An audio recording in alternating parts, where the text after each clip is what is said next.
I'm Severin Suzuki, speaking for ECHO, the Environmental Children's Organization. We're a group of 12 and 13-year-olds trying to make a difference. Vanessa Suddy, Morgan Geisler, Michelle Quigg, and me. We've raised all the money to come here ourselves, to come 5,000 miles to tell you adults you must change your ways. Coming up here today, I have no hidden agenda. I am fighting for my future. Losing my future is not like losing an election or a few points on the stock market. I am here to speak for all generations to come.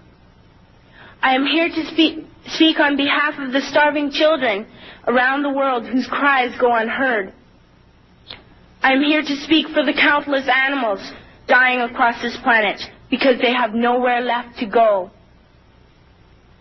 I am afraid to go out in the sun now because of the holes in our ozone. I am afraid to breathe the air because I don't know what chemicals are in it. I used to go fishing in Vancouver, my home, with my dad, until just a few years ago we found the fish full of cancers. And now we hear of animals and plants going extinct every day, vanishing forever. In my life, I have dreamt of seeing the great herds of wild animals, jungles and rainforests full of birds and butterflies. But now I wonder if they will even exist for my children to see. Did you have to worry of these things when you were my age? All this is happening before our eyes, and yet we act as if we have all the time we want and all the solutions. I'm only a child, and I don't have all the solutions.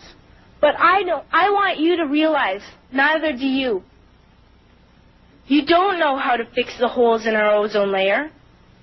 You don't know how to bring the salmon back up in a dead stream. You don't know how to bring back an animal now extinct. And you can't bring back the forest that once grew where there is now a desert. If you don't know how to fix it, please stop breaking it. Here, you may be delegates of your government, business people, organizers, reporters, or politicians, but really, your mothers and fathers, sisters and brothers, aunts and uncles, and all of you are someone's child. I'm only a child, yet I know we are all part of a family, 5 billion strong. In fact, 30 million species strong. And borders and governments will never change that.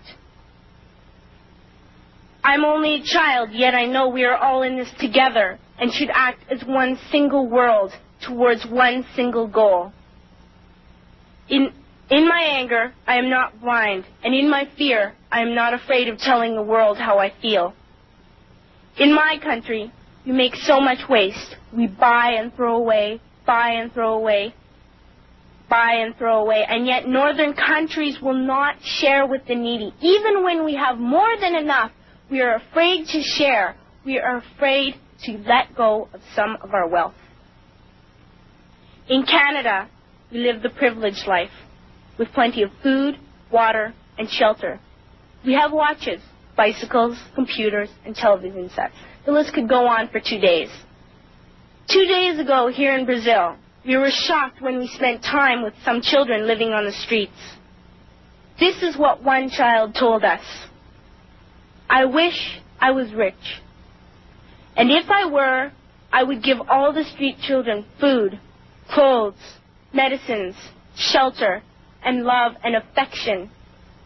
If a child on the streets who has nothing is willing to share, why are we who have everything still so greedy? I can't stop thinking that these are children my own age, that it makes a tremendous difference where you are born. That I could be one of those children living in the favelas of Rio. I could be a child starving in Somalia, or a victim of war in the Middle East, or a beggar in India.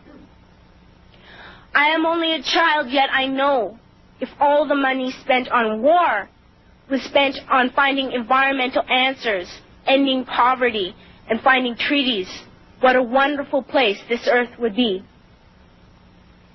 At school, even in kindergarten, you teach us how to behave in the world. You teach us to not to fight with others, to work things out, to respect others, to clean up our mess, not to hurt other creatures, to share, not be greedy. Then why do you go out and do the things you tell us not to do? Do not forget why you are attending these conferences, who you're doing this for.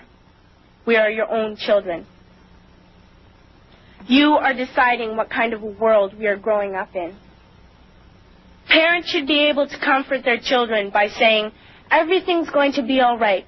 It's not the end of the world, and we're doing the best we can. But I don't think you can say that to us anymore.